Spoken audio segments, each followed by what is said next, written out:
అందరికీ నమస్కారం అండి. ఈరోజు మన రాష్ట్రంలో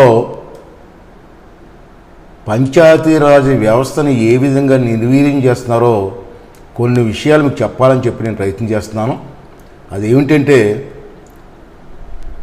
మన భారత రాజ్యాంగం ప్రకారంగా పంచాయతీ వ్యవస్థకి ఎంత ఇంపార్టెన్స్ ఉన్నదో మనందరికీ తెలుసు. గతంలో చాలామంది పెద్దలు మాట్లాడడం విన్నాం మనం. ఈ రాష్ట్రానికి ముఖ్యమంత్రి ఎంతో, పంచాయతీ బోర్డు ప్రెసిడెంట్ అంతా. అటువంటి పంచాయతీ బోర్డు ప్రెసిడెంట్ని నిర్లక్ష్యం చేస్తూ, నిర్వీర్యం చేస్తూ, అతని అధికారాలని అతను చేయకుండా పంచాయతీ రాజ్ సంబంధించినటువంటి అధికారం చెలాయించడం ఎంతవరకు సమంజసం అని చెప్పి అందరూ కూడా ఆలోచన చేయవలసిన అవసరం ఉంది. ఎందుకంటానంటే ఈ మాట,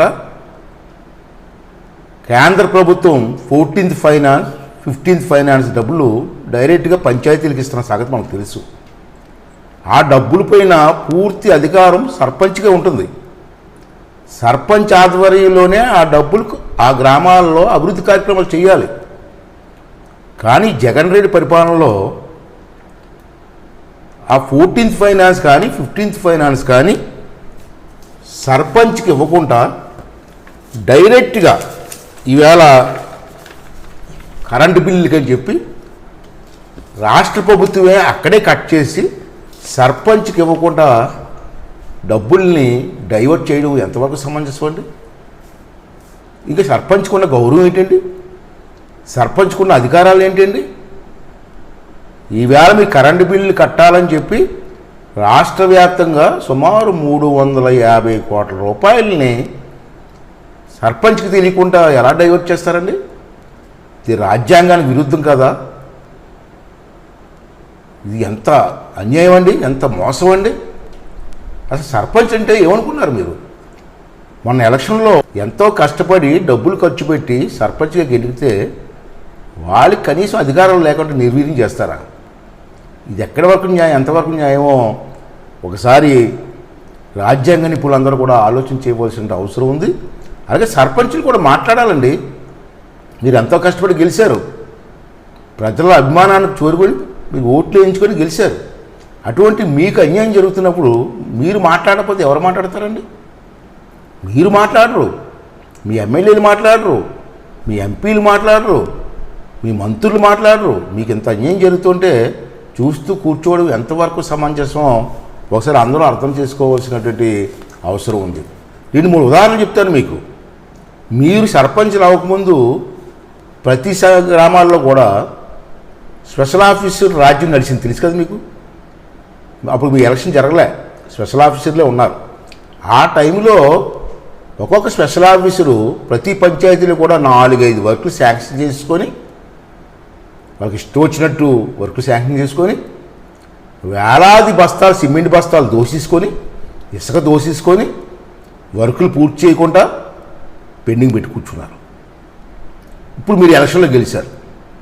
మీరు గెలిచిన తర్వాత వాళ్ళు చేసిన దోపిడీ పనులకి ఇప్పుడు సర్పంచులనేమో చెక్కులు ఇవ్వమంటారు. ఎందుకు ఇస్తారండి? మీరు వర్కులు చేయరు. కొన్ని వేల సిమెంట్ బస్తాలు కనపట్టలేదు నర్సీపట్నం డివిజన్లో. ఏమైపోయాయి సిమెంట్ బస్తాలు? అన్ని వేల బస్తాలు ఏమైపోయాయి? కొన్ని వేల టన్నులు ఇసుక కనపట్టలేదు.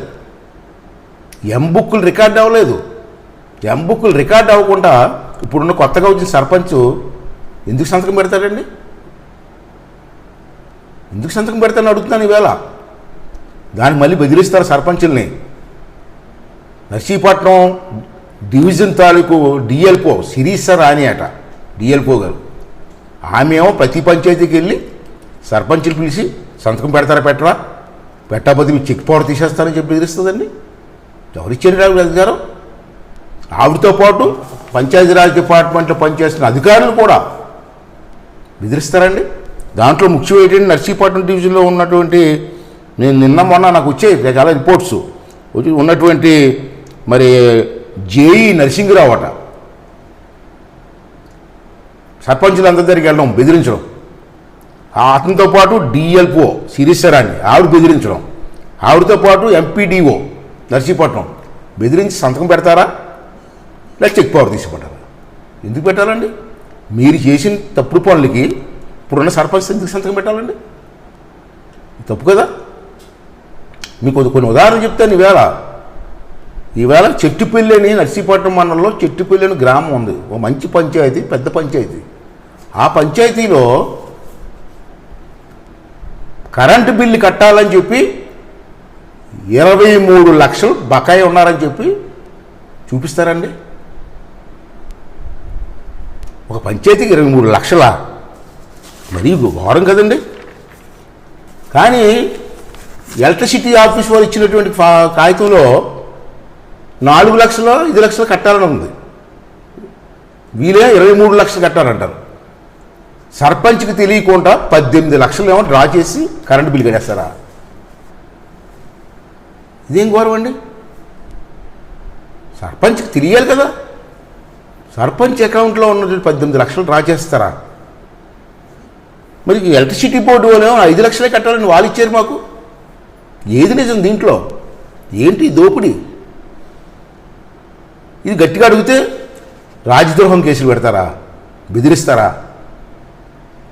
ఎంతవరకు న్యాయం అండి ఇది? ఇది పద్ధతి కాదని చెప్పి నేను హెచ్చరిస్తున్నాను. అంతేకాదు, చెట్టుపల్లి గ్రామంలో జరిగినటువంటి అవకతవకల గురించి మీకు కొన్ని విషయాలు చెప్తాను, వినండి. ఇది నేను ఉదాహరణ చెట్టుపల్లి చెప్తున్నాను. చెట్టుపల్లి కదా, అన్ని పంచాయతీల్లో ఇదే వ్యవహారం జరుగుతుంది. అధికారులు వచ్చినట్టు దోపిడీ చేస్తున్నారు. ఉదాహరణ చూసుకోండి. చెట్టుపల్లి గ్రామంలో సీసీ రోడ్లు 7 సీసీ రోడ్లు శాంక్షన్ అయ్యాయి. ఎప్పుడు? ఆ టైంలో, సర్పంచ్ లేని టైంలో. దానికి మొత్తం ఖర్చు 39,50,000 రూపాయలు అయిందని చూపిస్తున్నారు. దానికి 1,280 బస్తాల సిమెంటు ఇసుక పంపిణీ చేశారు. దానికి అకౌంట్ లేదు. ఇప్పుడేమో శిరీషరాణి గారు డిఎల్పో గారు వచ్చి చెక్ ఇమ్మంటారు. ఎంబుక్లు ఏంటంటే తెలియదు అంటారు. రికార్డ్ అయ్యింది అంటే మాట్లాడరు. ఎలా ఇచ్చేసారండి డబ్బులు సర్పంచ్? ఇది ఎంతవరకు సమంజసం అండి? అంతేకాకుండా ఈవేళ 1,280 బస్తాల సిమెంటు కనపట్లేదు. ఎక్కడున్నావు? అకౌంట్ లేదు. ఎలా ఇచ్చేస్తారండి డబ్బులు? అంతేకాకుండా మరి ఇంత క్లియర్గా చెప్తున్నప్పుడు కూడా డిఎల్పో గారు బెదిరించడం ఏంటండి? ఒక అధికారిగా ఉండి దీన్ని సరిచేయవలసింది పోయి బెదిరిస్తారా? ఇది పద్ధతి కాదని చెప్పి సందర్భం మనం చేస్తున్నాం. అలాగే అదే ఊర్లో సచివాలయం బిల్డింగ్కి 25 లక్షలు శాంక్షన్ అయింది. దానికి 16 ట్రాక్టర్లు ఇసుక ఇచ్చారు. అందులో 15 ట్రాక్టర్లు ఇసుక కనిపించట్లేదు. 320 బస్తాలు సిమెంట్ ఇచ్చారు. అందులో సుమారు 280 బస్తాలు సిమెంట్ కనపట్టలేదు. దానికి బిల్లు ఇమ్మంటుందండి. ఎలా ఇచ్చేస్తారండి బిల్లు? సర్పంచ్ ఎలా పెడతారు సంతకం? చెప్పండి ఒకసారి. రెండోది, రైతు భరోసా కేంద్రం అట. దీనికి 260 బస్తాలు సిమెంట్ ఇస్తే, అదేవిధంగా 6 ట్రాక్టర్లు ఇసుకిస్తే కనపట్లేదు. సిమెంట్ కనపట్లేదు, ఇసుక కనపట్లేదు. దాని బిల్లు ఇమ్మంటుంది. ఎలా ఇస్తారండి? సర్పంచ్ అంతా ఎరువులు కనపడతారా మీకు? అంత తమాషాలాగా ఉందా?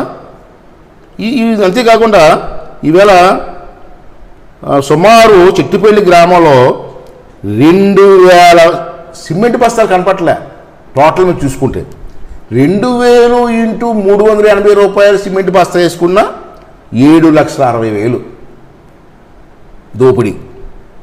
ఇసుక 70 లోడ్లు, లోడ్కి 8,000 రూపాయలు వేసుకున్నా 5,60,000, మొత్తం 13,20,000 రూపాయలు గల్లంతు. ఏమైపోయింది డబ్బు? ఎవరు తినేశారు? ఈ వర్క్ ఎప్పుడు జరిగింది? స్పెషల్ ఆఫీసర్ టైంలో జరిగింది.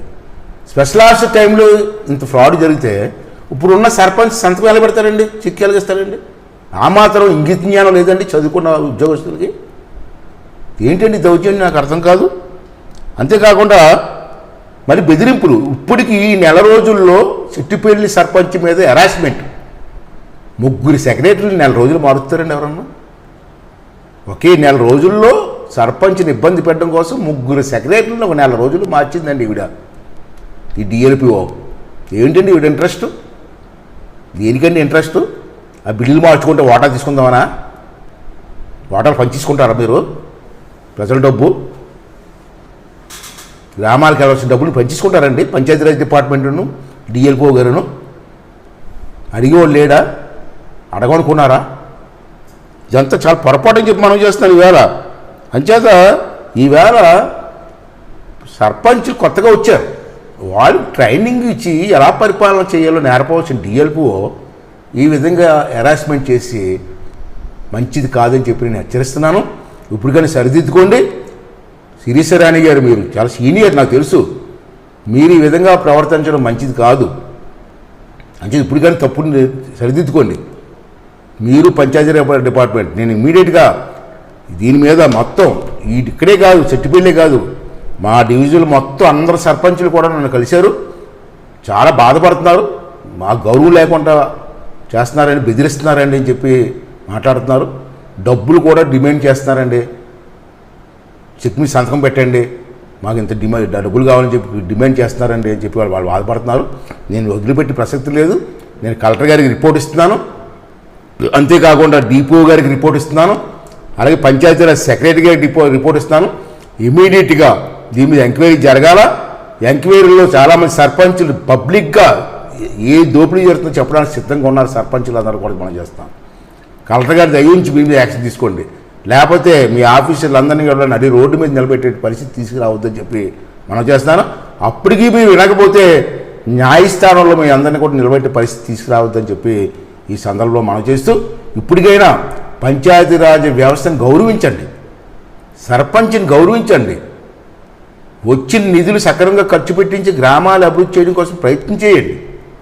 అంతేగాని మీ ఇష్టం వచ్చినట్టు దోపిడీ చేసి సర్పంచులను అమాయకులు చేసి దోపిడీ చేయడం పద్ధతి కాదని చెప్పి మరొకసారి హెచ్చరిక చేస్తూ, గ్రామసీమల అభివృద్ధి చెందాలని చెప్పి ఆ రోజు గాంధీ గారు ఎంతో కలగా అన్నారు. ఈవేళ అవన్నీ కూడా మీరు తొంగలో తొక్కేస్తున్నారు. యథా రాజా తదా ప్రజ అని ముఖ్యమంత్రి గారి దొంగ, మీరు దొంగలు. ఇది పద్ధతి కాదు. ఇది చూస్తూ ఊరుకునే పరిస్థితి లేదు. దయించి ఇప్పుడుగానే కలెక్టర్ గారు కలుగు చేసుకోవాలి. డిపిఓ గారు కృష్ణకుమారి గారు, ఆమె కూడా చాలా సీనియర్, ఆమె కూడా ఇమీడియట్గా కలుగు చేసుకోండి. మీకు కూడా ఈ వాయిస్ మెసేజ్ పంపిస్తున్నాను, ఇమీడియట్గా యాక్షన్ తీసుకోవాలా. దీని మీద ఎంక్వైరీ జరగాల.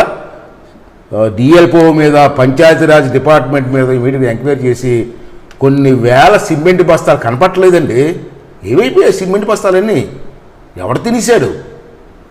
ఎక్కడికి పోయి? ఇవన్నీ కూడా ప్రజలకు చెప్పవలసిన అవసరం ఉంది.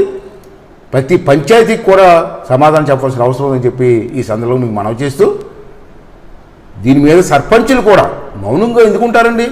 మీ రైట్ అండి, మీ హక్కు అండి, రాజ్యాంగం మీకు ఇచ్చినట్టు అధికారం, దాన్ని కూడా మీరు ఉపయోగించుకోకపోతే మన సర్పంచులుగా ఉండి ఎందుకంటే అనవసరం కదా.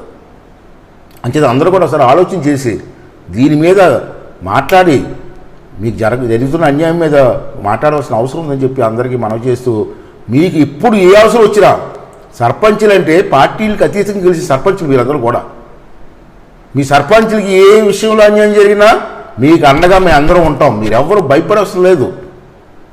మీ ముందుండి నడిపిస్తాం. మీకు ఏ ఇబ్బంది లేకుండా చూసే బాధ్యత అన్ని పార్టీల వారు కూడా తీసుకుంటామని చెప్పి కూడా ఈ సందర్భంలో మనం చేస్తూ, మీరు కూడా గట్టిగా మాట్లాడి మీకున్న రైట్స్ని మీరు కాపాడుకోవాల్సిందిగా సర్పంచులందరినీ కోరుకుంటూ సెలవు తీసుకుంటాను. థ్యాంక్ యూ వెరీ మచ్ అండి.